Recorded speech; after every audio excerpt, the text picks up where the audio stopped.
And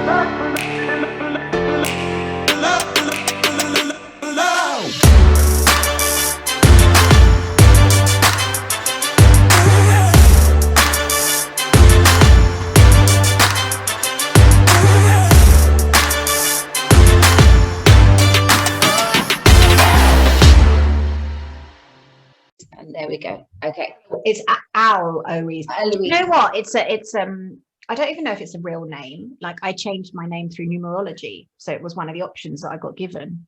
But I've never come across it before. Aloise, yeah. Aloise. You know, one of my best friends is called Louise. I was just speaking to her before I spoke to you. So we were like on the phone about all the drama that happened yesterday, and that's been going on over the last 24 hours. And wow, I think everyone's been on tender hooks. You know, it's been insane. How are you feeling? And thank you for coming on to. Yeah, lovely to be with you. Lovely to be with your audience. Alpa, a very in admiration for the work you're doing. So I love the fact that you are standing in your power and telling your truth. And it was a pleasure to come and talk to you today. Yeah, no, same. And I was right back at you, Aloise, because, you know, I've been following your journey. It seems like, God knows, years ago since we did our first show on your on the Dharma podcast. When was it? I think it was in September. And I don't know about you, but the last 3 months have really felt like eternity. The first half of the year went very quickly, even though we were in lockdown. But from September onwards, right through to the end of last year, so much has happened. It's felt like a year, you know, those 4 months towards the end. And I don't know about you, but this is like an emotional roller coaster. And I think some of the things that you teach are so important and relevant, like right now. And I'd like to talk about that today, about grounding and, you know, the necessity of grounding, especially in times like this, because as truthers as well. So I'd like to say something quickly about that. I see myself as just a normie that has just realized that a lot of bad things were happening on the planet. And while I've considered myself to be a little bit of a curious soul and a loner in sort of spirit and different from people, I've just been living in my own bubble. And then all this stuff is happening. Oh my God, we're living the greatest movie ever that's ever going to be told. But I am very appreciative of people like yourself, where we learn about things like grounding. I love talking all things Akashic records and spirituality. And I think you have been so pivotal in this movement with Charlie Freak, with your podcast every week, and with what's his name, the guy that you do. Oh, Josh, and the other one. Do you do it with Santos as well? I don't know, not Santos. I know of him, but Santos, but yeah, but he does some great stuff, but it's all within that same sort of subject. So a big thank you for what you're doing for the community, because you're holding the light. You're holding the light a lot more on the sort of spiritual side. I feel like I'm a bit of a Facebook assassin, you know, really focusing on what's going on with the elections. So thank you. No, thank you. No problem. But I think what's so wonderful about you and what you're doing is you've just leaned into your role. And that's what I would say to anybody listening, is we've all got a part to play, and it's doing what you feel comfortable with. And, well, I say comfortable because I do believe comfort zones are made to be stretched, but I suppose a better way of looking at it, it's where you feel you fit into the big jigsaw puzzle. So, for example, myself, you know, I kind of was privy to a lot of this information, you know, 15 years ago. And it felt so massive and so big then, I just didn't know what to do with it. So I just intuitively knew that I just was here to wake people up. And if we could shift consciousness on the planet, then we could change things. But again, I didn't really know how I was going to do that. But that's the beginning of the spiritual journey and the spiritual awakening. And as you've discovered, Alpa, like when you really lean in, you're just guided. Yeah. So the last 15 years though, Aloise, that's a heck of a long time. And I have that a lot with people on my show that say they've been awake for a very long time. I feel like a complete novice in this, you know. It's 9 months in terms of what's been going on politically with the children, and basically how our world has been operating for God knows how long. I paid little attention to that. I was paying attention to what was going on inside me for the last 10 years. So it's almost like I was spiritually equipped to deal with what was thrown at me, you know, at a 3D level. However, 15 years is a long time. May I ask then, like, how did the journey start for you? Like, what was your experiences 15 years ago? What did you find out that, you know, attributed to your awakening? Sure. Well, my whole life fell apart. So, you know, I think we have agreements, and I think we have contracts before we come in. So I think you had a contract to wake up when you did. Yeah. And I think we can't awaken all in one go, because it would be okay. So we kind of wake up in different stages at different levels. And so for me, my primary lesson to begin with was healing in health and wellness. My mother suffered with very bad chronic depression, to the point where she tried to take her own life a couple of times. And unfortunately, it was kind of like what I would call a learnt behavior and a pattern that ran down the female side of my family. So at the age of 21, I found myself having a nervous breakdown. Wow, so it's a lot to see your mother in that situation. Deep wounding. It was hidden actually in my family. It's the shadow, you know, obviously we're seeing the collective shadow coming up now. So yeah. I think all families have, I would like to say in the past, all families had secrets. You know, it was almost like we had alcoholism and depression in our family, which was the family secret, you know. And so I actually didn't find out the extent of the family secret until I was 28. And by that stage, I'd been suffering with depression for 8 years. And I think in hindsight, you know, I know my family, they just wanted to do the best, as families do for all of us. And so I think they felt by talking about it, it might mean that I would get it. Whereas actually the opposite was happening, was because I hadn't seen anybody go through it or talk about it. I didn't think I was normal. You met with rejection.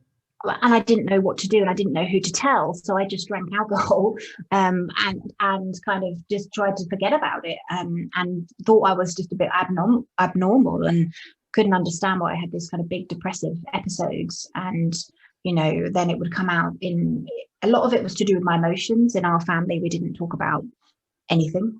We didn't feel. And as we're seeing with this collective awakening, a lot of us have been taught to put our trauma and to put our dirty secrets and push them down.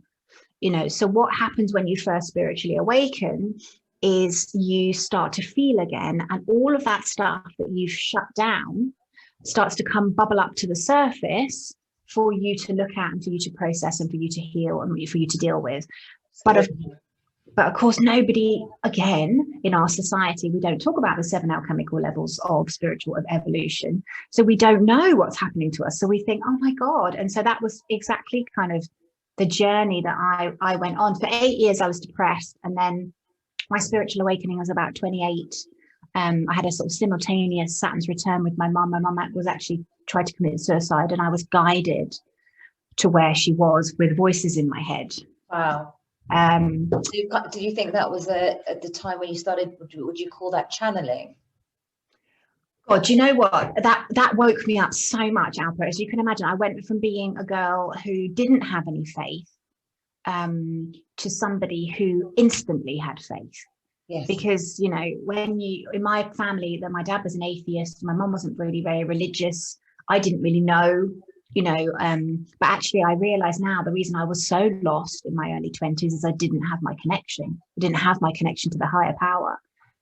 So at 28, when that happened, it was catastrophic, but obviously my mum, you know, was okay. But what it opened me up to was my higher connection. And that was what I'd been seeking.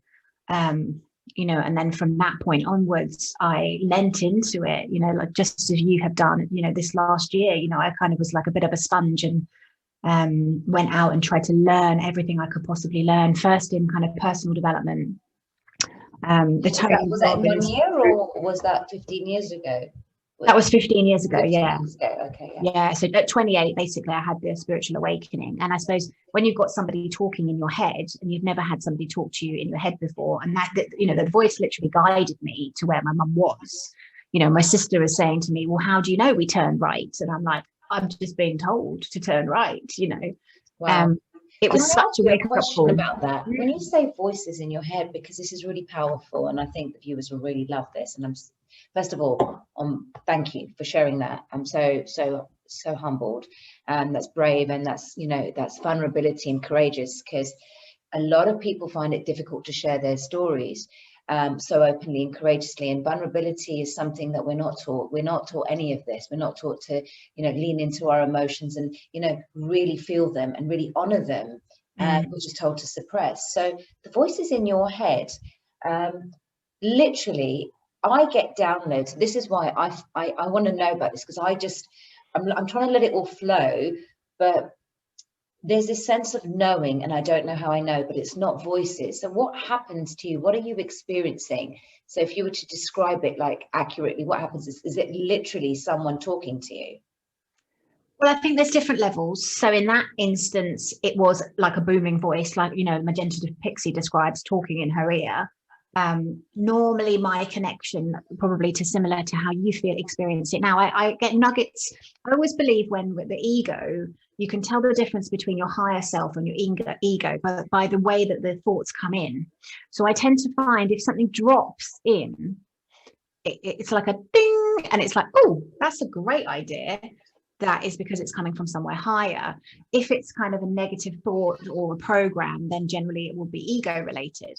And so, of course, once you start to quieten the mind, it's easier to distinguish between the two. And generally speaking, obviously, the ding is usually a higher, it's kind of like a high vibrational thought or idea. Right. And then I think I said to you, Alpa, this is my best friend.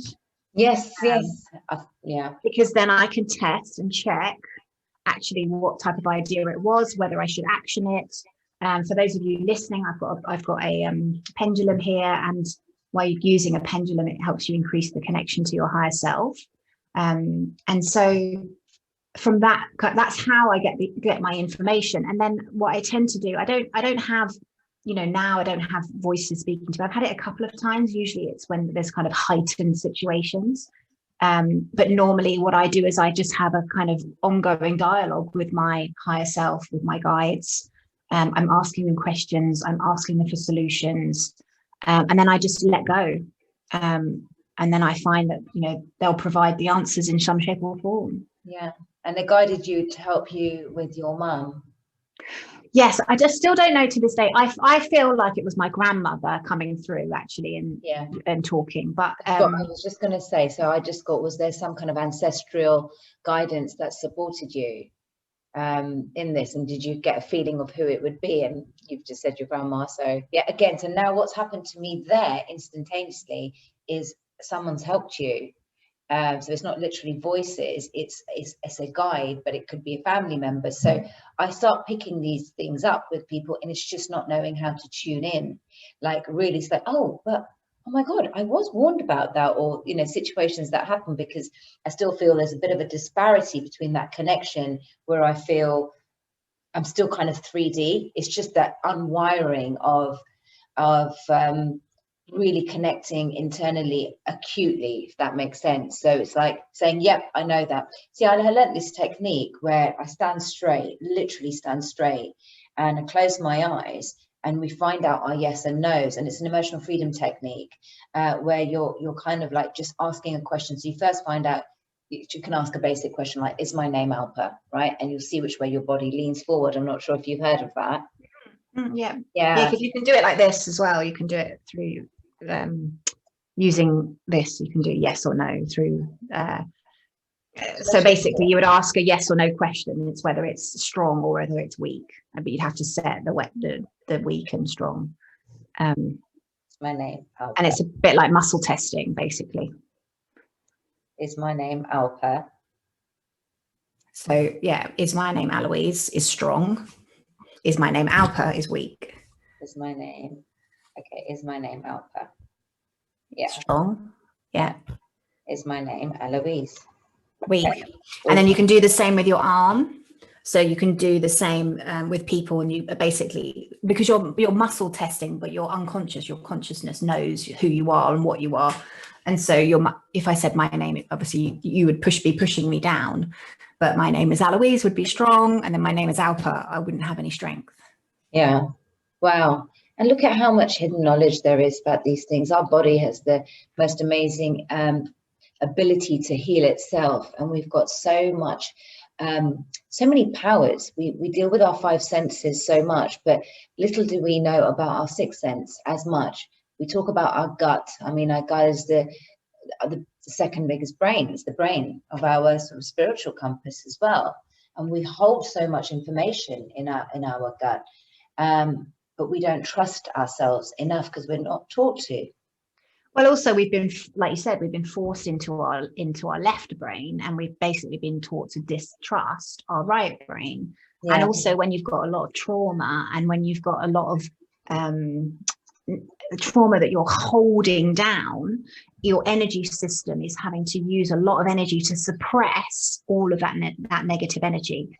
So as you start to go on your spiritual path and you start to wake up, and then you start to do your healing work, what you're doing is effectively integrating that energy into your energy system. So they say raise your vibration. What they're talking about is you're raising your vibration because you're integrating that dead, stuck energy that you've been repressing. Yeah. So the shadow work that everybody's being encouraged to do right now on the planet is for exactly that reason, because what we repress will keep coming back.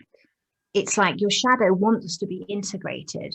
So situations will kind of pop up because your shadow is saying, well, hold on, I don't want to be over here. I want to be integrated into you.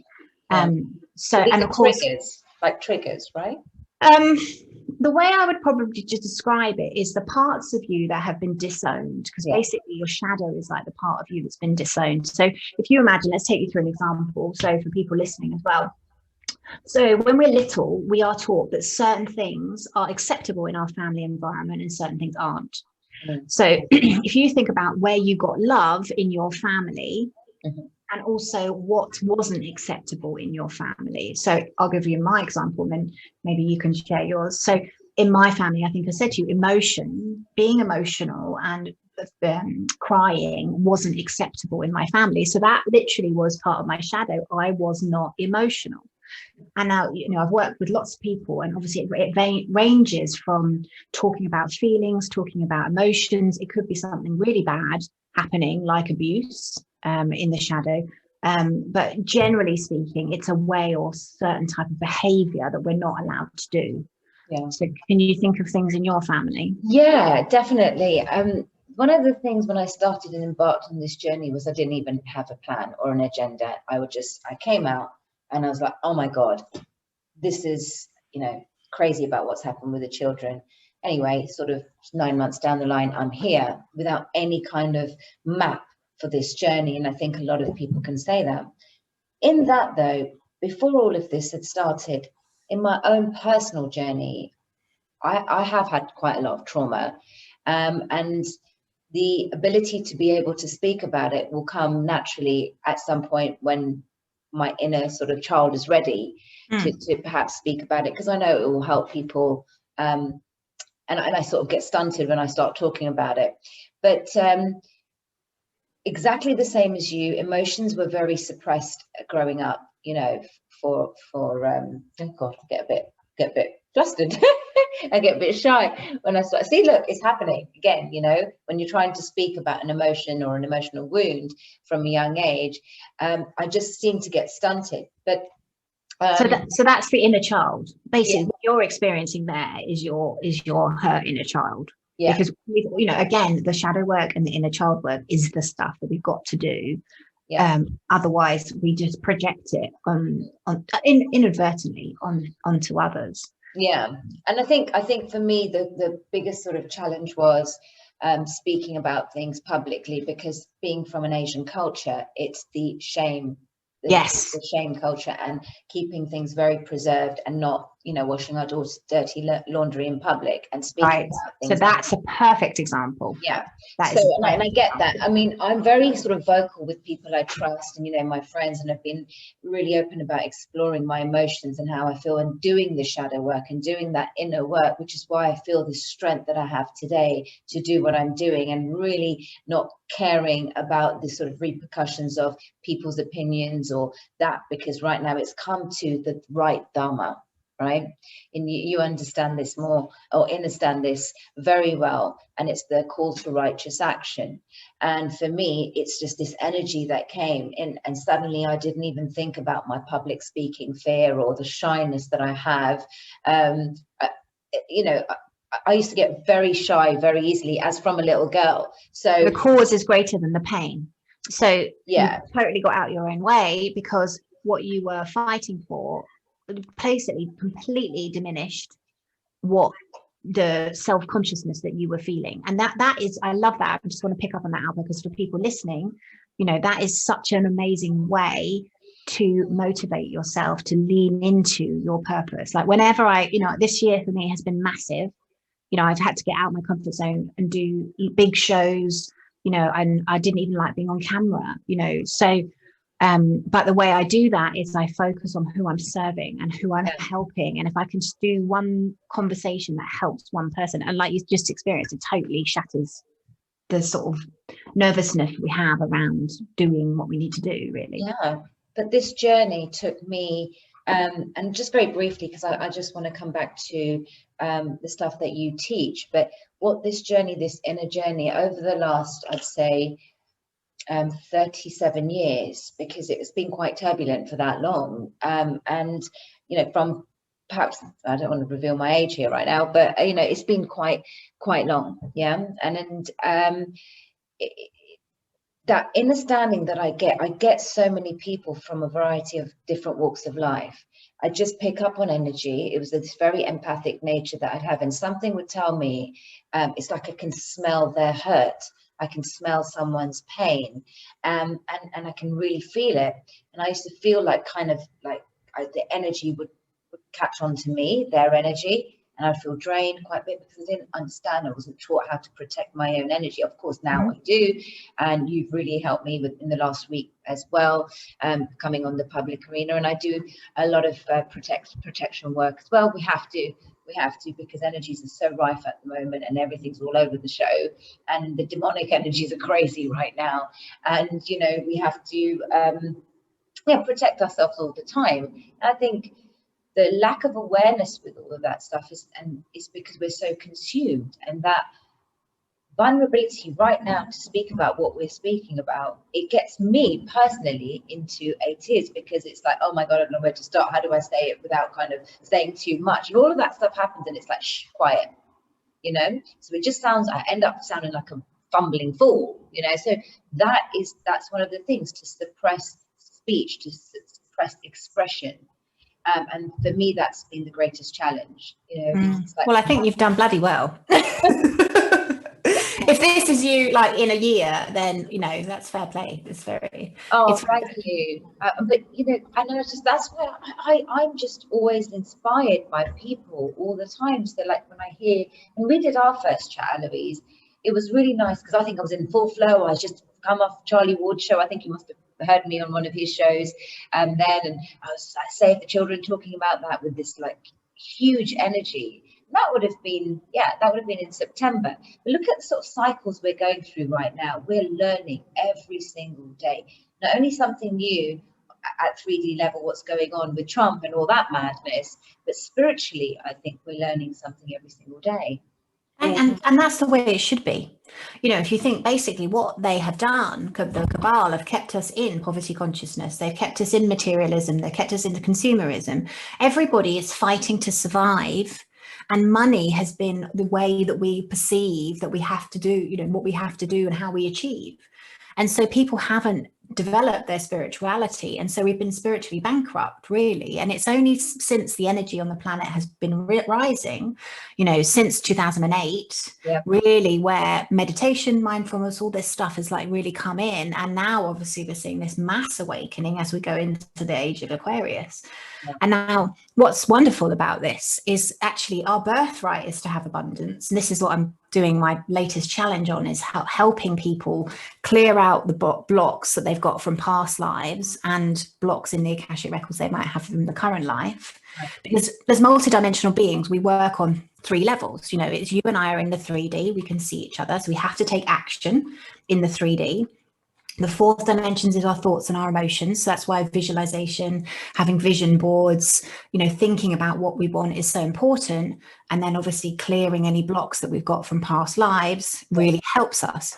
So what we're seeing is humanity is kind of going into this period now in the age of Aquarius, where we're going to go into this golden age, but there's still work to do. You know, we have to work on ourselves. We have to clear our poverty consciousness. We have to clear our shadows. We have to do our inner child work. And actually all we're doing is really our spiritual evolution. You know, we're doing our spiritual journey. And that's where I come in and I thrive, because having gone on this journey for the last 15 years, now I get to help others. And that's obviously what I do with my Dharma Life Academy. And that's amazing. That's amazing. So you teach and you do yoga as well, right?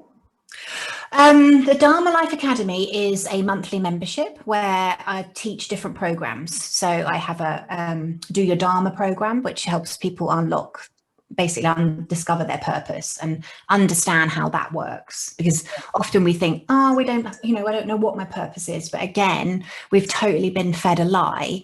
You know, we've been told to get the proper job and stay safe and, you know, all this rubbish, where actually what you should be doing is doing the thing that really excites you, because you can manifest and create the reality you want.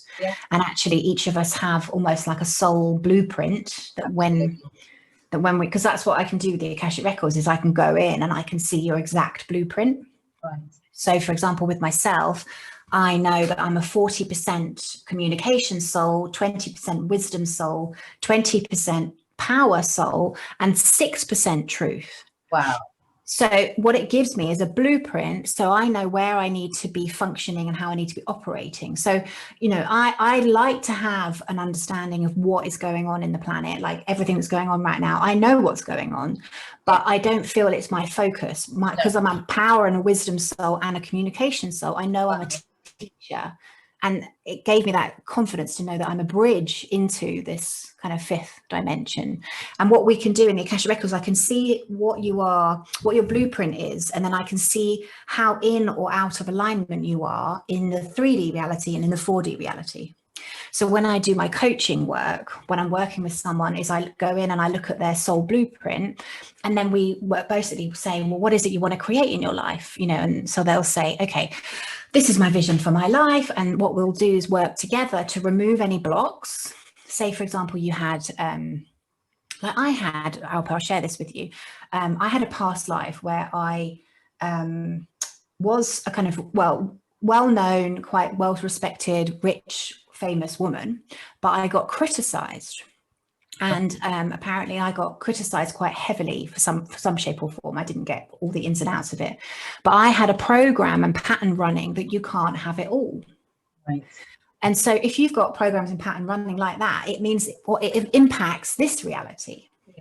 So if you've got past life stuff, so for example, speaking up, you might have past lives that are also influencing this life around you speaking up.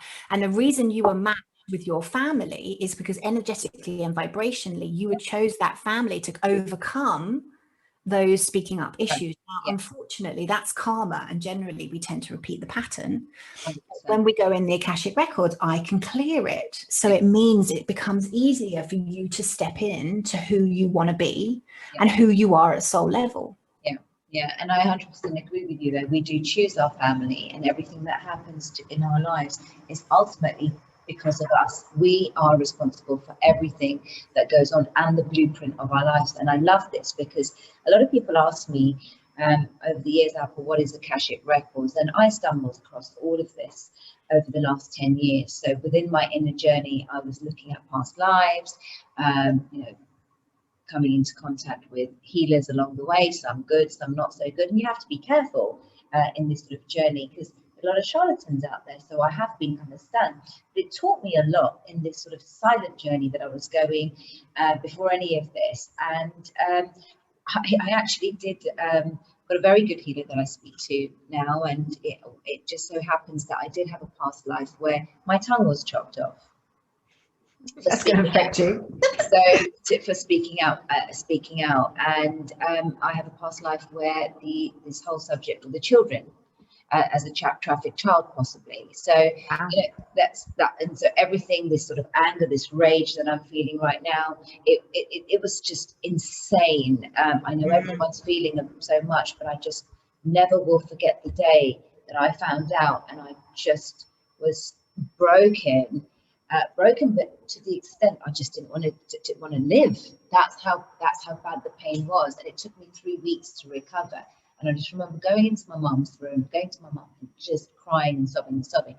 And that was a massive release, because after I walked out the room, it was almost like this background music sort of went off, and it's this Shakti rising. So all I could think of was the mother goddess, and that's all I could feel, and I could hear it saying that this is you are doing something here now, and this is your duty and your call to action. And I was just like, but I feel really like broken and going into victim mode myself, because oh my God, I don't want to live, I can't be dealing with this. How can we live on a planet like this? I didn't realize, how can I have not known, and it was going through these crazy moments. And then along the way in this journey, within this trajectory, I realized, okay, and everything started piecing together with past life connections. So I absolutely hear you that it's really important to clear these past lives. But let's go back to the Akashic records, where for a lot of people who don't understand that, so it is the blueprint of our life, of our soul journey. Is that correct? Yeah, so if you think of that, a lot of people visualize a library, but realistically, your soul has had many lifetimes, and every single decision that you have ever made is stored in the Akashic records. So when we make choices that are towards our soul's blueprint, we create positive karma. When we make choices that are away from who we are at soul level, we create negative karma. So often what I found since I've started doing this work, and is that all these people like you and I had some karma, for example, I think I said to you previously, but of course I can clear it. So what I found now is that everybody coming into my space, I check with them whether I have any karma with them, and I keep clearing it. Maybe that's why I kept forgetting to ask you, when I really, like, this is really bizarre, and let's talk about this, because you've been on my mind, and it was just like every time I went to send an email or something would get stuck, and I'd just forget about it. And then I just sort of like fob it off as me being a bit of a dory, because I am. It's got a 5-second memory, and then I just don't know where I end up. But it was like almost like a resistance to do this, because I wanted to speak about the Akashic records, and I know we can speak about the elections and all of that and what's going on with Trump, but I want to offer a bit of diversity in what I'm really about, and it's not just this. And this sort of stuff really floats my boat. The Akashic records, past lives, spirituality, this is really where what I've been looking into. So interesting. Yeah, over the last 10 interesting years. And I never really had an outlet to speak to anyone about it, because the people that I know, my friends, they don't get it. They in fact sort of mock me and sort of like, oh, here she goes off with her numbers again. So it's even talking about it now, there is so much understanding about everything that I hear.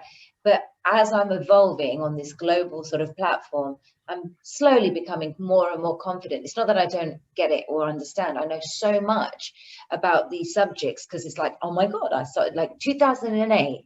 2008 is pivotal for me, really, really pivotal, because it was the start of my downfall. In my work, within my engagement broke off. I mean, so many things sort of happened for me. So it was the start of the dark night of the soul for me.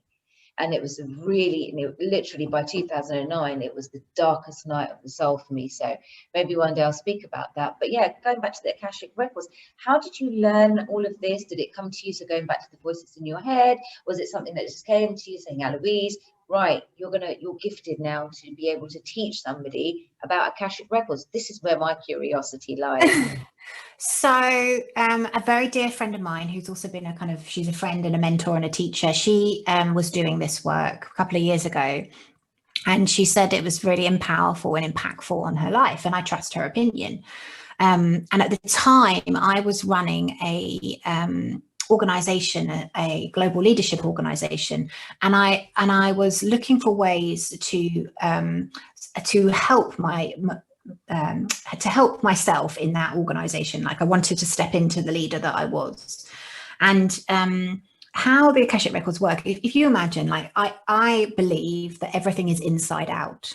So what I mean by that is what you think, feel, believe inside is reflected back to you externally in your reality. 100%. So the way I look at kind of what's outside is it's my mirror to what's going on inside. And so with the Akashic records, what you do is you go in to the Akashic record and you basically, first of all, find out who you are at soul level, but you also find out, you know, if there's any dominant lives that are blocking you in this lifetime. Now, I ended up probably working with the lady that I work with for maybe, to be honest, probably about 2 or 3 years, or kind of on and off, because when you do clearings, you then have to wait a month or so before you can do another session. But what I experienced was my soul vibration rate increase. So all of us have a kind of consciousness level, and as you do this work, you're releasing blocks to your soul vibration increasing. And so what that basically looks like is all the things I started to want to achieve, I started to achieve. Now, how it works is you have to be aligned on all 3 levels. So I'll give you an example. In my spiritual business, in money and business, I'd never had a problem. I was in the corporate life. I made good money. Money, I've been very blessed, touch wood. I've obviously got good karma around money. When I first moved into working within a spiritual business, I couldn't make money for love nor money. And I couldn't get it because I was like, I don't get this. I've got high money consciousness. I don't understand. Anyway, working with the lady that I worked with then, I discovered that I had had a past life where I was a teacher, and I'd made almost like an agreement with this lady that I was working with that I wouldn't charge for my services. And so consequently, that past life was influencing me in this life. Now, to say it was like turning on a tap, it was really weird, because I did this session, and then since then, people, clients and things have flowed, and that was a couple of years ago. And so when you say that you've discovered this past life, was that through your own downloads or through your mentor? No, that was the lady that I was working with. So basically, my husband then went through the work as well. And so he went through the work, and for example, he had a vow of silence, and he was a monk in a past life. And to give you an example, my husband used to drive me mad, Alpa, if I'm honest, because when we first got together, he was divorcing his ex-wife, and he would never share with me what was going on. And it used to make me feel like some psycho girlfriend, because I was wanting to know what was going on. But what I discovered was that when he did his work, he had a vow of silence. So again, when we cleared this vow of silence, my husband went from 0 to 60 and suddenly started to speak his mind, like I've never heard him speak his mind. And I remember, because what happens is you get a rush of vital force energy. And I remember saying to him, Matt, you can't go around talking like that. It's not going to work. But it takes a couple of weeks for it to settle down. So I'd had such good results with it in my own life that I just thought, I need to learn this. So that's kind of how it came about. And then I just started studying it and taking programs and courses like anything else. And then what happens? Do you do one-to-one like this now with your clients, with people that you help? Not got it. Yeah, what I love to do is I love to work with people who are leaders, who are really serious about making a difference on the planet. And then we go in and we create their vision for their life. And then we go in and we see what's blocking them. So, for example, when I removed the block in the 5th dimension about this life, because I was still taking action in the 3rd dimension, things started to flow. Like, you can't, I don't want to give people listening to this the wrong idea. I can't remove the blocks and you just sit there and you get what you want. It doesn't work like that. You know, you have to do the work, but in all dimensions. But if you're working really hard and getting nowhere, the chances are there's something going on which we can unblock. And so getting to that, because there's a lot of people I know that go through that. They, work really hard within, outside, but just really kind of at loggerheads with the sense of achievement, getting to where they want, repeating the cycles, repeating the patterns. And now, knowing a little bit about my own journey, I can sort of identify that, oh, there's maybe past life issues there's ancestral patterns. Patterns are so difficult sometimes to see. But one of the things, just while you're on that subject, and I don't mean to get you off course, is that I did a simple exercise, which the lady that I was working with said to me, look, Alpa, you've got to do the work for this yourself. You know, we can do a lot of prayer work and do some past life clearing here. However, you yourself, as a conscious being, a sovereign being of light, you need to do some of the work. Take responsibility for your own vehicle, for your own life, for your own soul. So, and it was just a simple thing, but you're so right about going into the 4D, the visualization. So everyone listening to this, Aloise is very right. You know, you have this visualization board. So I did it of my family on both sides, dad and my mum. And I went back to 3 generations. So my mum's mum, mum's dad, their parents, and then their parents. And I think we went one more. And I had this huge family tree from both sides. And suddenly, and my mum was brilliant at helping me because I don't have any contact with all these. And you know how it is in Asian families that we're so kind of cliquey and close. Yes. Even though we're not, everyone's fighting and, you know, hating on each other behind the scenes. Yeah. But, you know, just to kind of get an understanding, so that, okay, Mum, what happened in this family? What happened in this family? There was so many apparent patterns within both sides of the family. So I'll give you an example. With my dad's side, it was all the women within one, and I come under this, all remained single. Interesting. Yeah. Okay. None of them have got married, barren, all barren women. Well, you see, what you can do, Alpa, is you can go in, and I can go in and I can say, do you have any blocks and restrictions to relationships? And then what happens is I get information around. So for example, you might have bought into a collective illusion around staying single is safer. Like, that's just a random example, but we have things called illusions and imprints. So imprints run through family generations. So I'll give you an example from my life, because it sounds to me like you might have a generational imprint around staying single. Like, the big thing in my family is food and like weight and everything. And I had an imprint from my female side. It was all around, if you can't beat them, join them. So in our family, it was like, well, if you're going to eat, you're going to eat, you know. So that it's just an example, because you've probably got imprints around relationships. So we can remove those. But what you have to then do is, and that's why coaching in this works so well, is because you then have to do new things. So it means dating. You know, you can't expect just to sit in your living room, you know, and somebody will come to you. So it's getting the balance right between the action in the 3D, but once you clear the blocks in the 5D, it's a lot easier for it to manifest. And that's so true. The going on that subject, I think and I'm aware of this, and I think that, especially here in the UK, I become a little bit sort of sheltered and inhibited with the whole dating thing, because the dating apps for me, I find really laborious.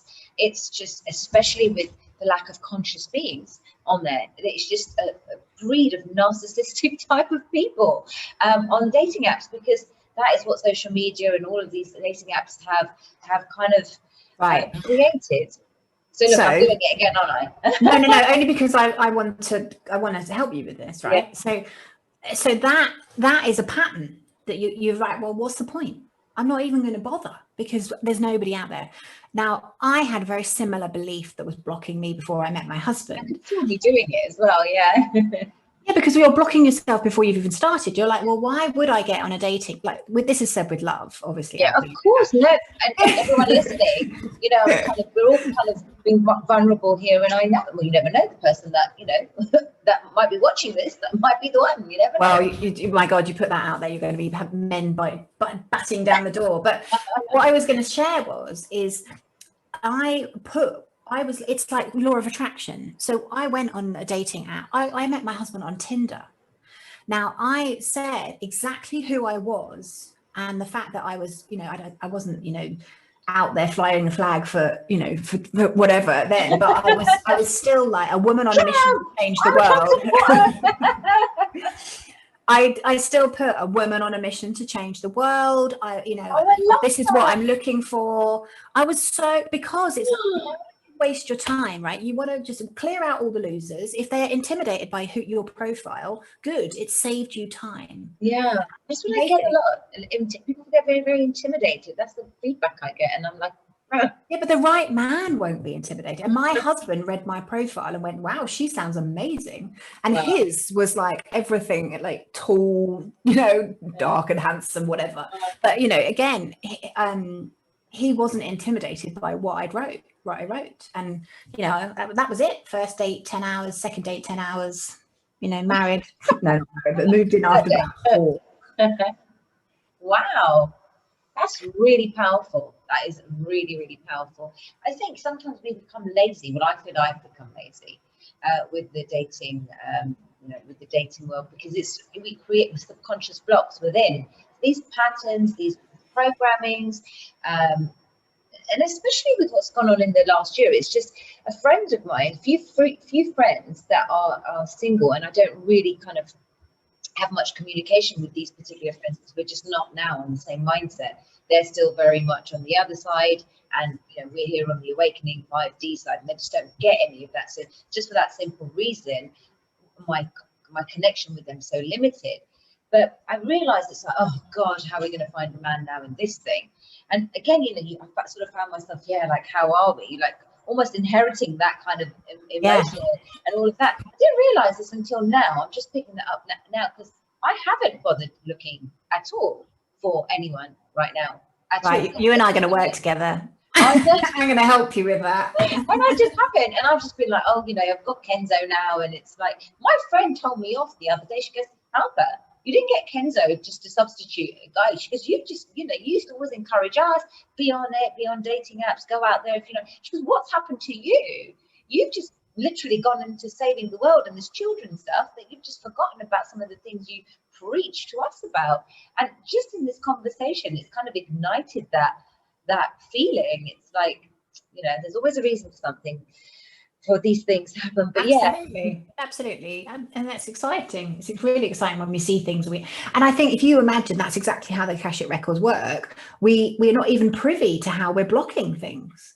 We don't know because we have this illusion that we're just buying into that isn't true. Yeah. And so not thinking about it. You've just really pointed that out, Aloise. So thank you so much. It's like, now I'm just thinking, why haven't I, because you just become so gung-ho. And I'm that kind of person. Once I get passionate about something, it's almost like deviating from that path. I will not do it. And but that's fine. But we just build in a man who is passionate about it too. But actually, and now you get very clear on your vision. So I would always encourage, anybody to do the vision work first before they do. So really, you clear the blocks in the 5th, you do the visualization and the ideal man in the 4th, and then you take the action in the 3rd. But they have to all align. You don't want to do one without the other. It doesn't work. You can't do the top 2 and then not go out and do lunch dates. It's just false economy. In tier 5 at the moment, like we'll just do picnics in the park. You could do Zoom dates. That would be great. At least you don't have to climb out of windows like I had to at restaurants. Believe me, I did. Oh my God, a couple of times. I have some hilarious dating disastrous stories, but maybe as I evolve on the podcast, not just yet. But some of the most funny is like we're talking about Tinder. Oh my God, the kind of people that I attracted on Tinder. Some very funny stories there.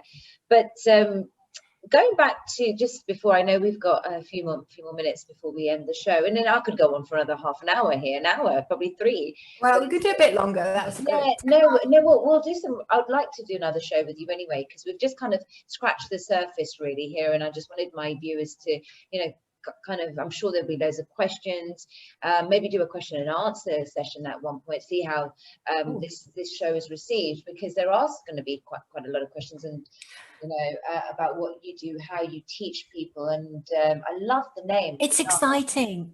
I think that's the thing, right? It's so exciting because we've woken up to the fact that we are powerful and we can create our reality. And now what we get to do is create the reality we want. And, you know, that what I'd love to just share is the challenge that I'm doing on the 25th of January, because it's called Unlock Your Abundance Challenge. And effectively, but you know, abundance is our birthright, but we have been programmed with poverty consciousness, and we have been misled through materialism and consumerism. So we're going to be blowing the lid off all of the misnomers that people have been bought into. And as I just said, we're going to be doing Akashic Records activations where we clear out the blocks that people have got. We're going to be visualizing where we want to be and how our future looks in the abundant 5D earth. And then we're going to be playing abundance bingo, which is basically to encourage people to take action in the third dimension.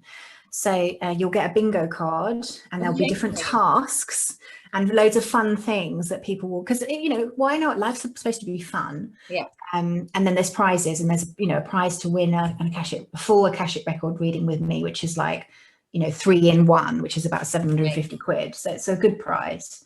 Yeah. So I'll have all the details. Give me all the details of all of this. So I'll put it in my description box below of this video. I mean, I think all of this stuff, you're right. We forget to have fun in this journey sometimes, and we have to. I mean, for me, sense of humor is the most important thing. I absolutely have had.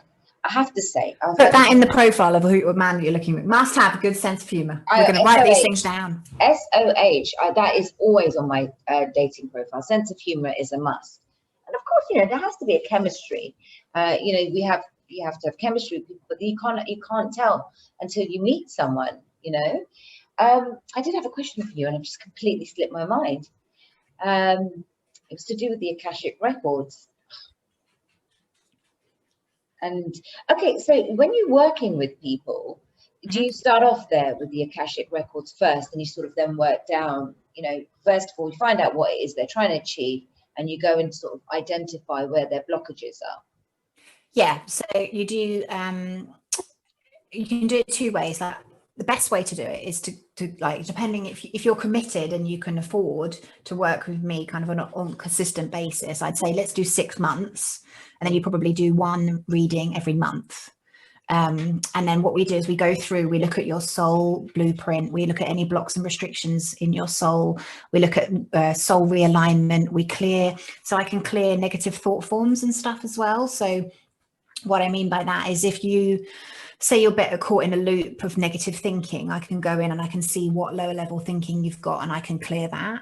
What about memory, like distracted sort of thought processes, lack of memory, scatty memory? Yeah, like guilt, shame, lack, self-worth, anything that kind of, sorry, I've got a doggy in the background. Anything that is, because if you imagine it's vibrational, so what we're doing is we're raising your vibration. So we want to clear anything that is blocking you having a high vibration. And then what happens through the process is you increase your vibrational state. So your soul vibration rate increases. And then the other way I can work with people, if this is like a specific thing that people really want, that their health, for example, we go in and we look at all the blocks and restrictions around health. And we unblock them, and then we do have to do this action plan, because, you know, I can do my bit, but you have to do your bit. You have to do your bit, yeah. This is the question I actually wanted to ask you. Given what we've been exposed to in the world now, and what we know at the other side of this, what are your thoughts about spiritual and spiritual coaches, spiritual mentors, who are still not on this side of, you know, this awareness of what really has been going on with the children? Great question. Yeah. So what are your thoughts? Great question. Where people that align with that? Because for me, I'll try and be as coherent as possible as I can with this, because it's all a bit scrambled in my mind. But I have gone to say in the past, because I've always been self-employed, so I thought, well, I need to develop myself, you know, personally. So I used to go on all these courses for my sins, NLP. I done NLP with this guy. I won't mention his name. It's quite well known.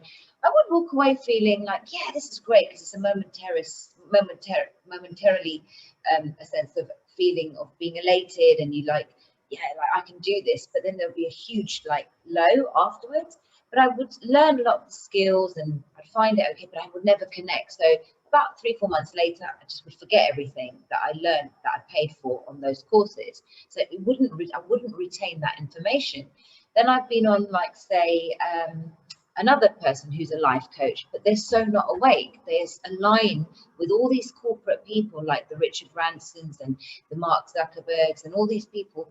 One, maybe because they just genuinely didn't know, like a lot of people innocently did not know, and they've gone about their lives teaching and being coaches without realizing this dark side of people that they're sort of using as role models. So what I'm having a little bit of difficulty is that, you know, when you're now looking at all these people, there are life coaches, there are spiritual coaches, they're still aligned with the wrong energy. So what are your thoughts on all of that? Well, first of all, that is a great question, really great question, and one that I pondered myself for quite a long time. And this is where I've got to with it. So again, what I've seen in the Akashic records is people can have blocks to actually seeing what is happening right now. So it's almost like you can only see yourself and see the world at the level you've met yourself.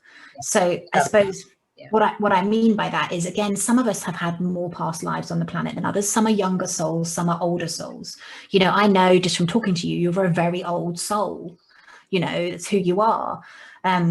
Now, some people have blocks, like I've cleared them. I've actually gone in and cleared people in my circle. You probably don't know that. But I've cleared their blocks because they had a past life or past things blocking them from seeing what was happening right now. So just because somebody can't see and is caught in the mainstream media narrative doesn't make them a bad person, no. You know, at all. And I think we have to be, you know, our role now moving forward as everything gets exposed is we have to sort of obviously, you know, help those people. But I was fascinated. Why do some people get it instantly and why do other people not? And so that's kind of what I discovered. The other answer to your question is it's been very difficult. I think the new age consciousness has been designed as another trap. So you have what we call consciousness traps, and most of humanity have been kept in the poverty consciousness trap. Now, we've been programmed into poverty consciousness, but when they realized that this planet was shifting, the vibration was raising, they realized they're going to have to distract people. So you look at the likes of Oprah Winfrey, you know, what better way is to pull people into this new age consciousness, Deepak Chopra, whoever, who they're teaching good stuff, but they're not teaching you how to become enlightened. No, they're not teaching you the 7 alchemical levels. They're not teaching you, like you said, NLP will improve your life, but it's not going to teach you really how to raise your vibration. No, because it's constructs of the cabal.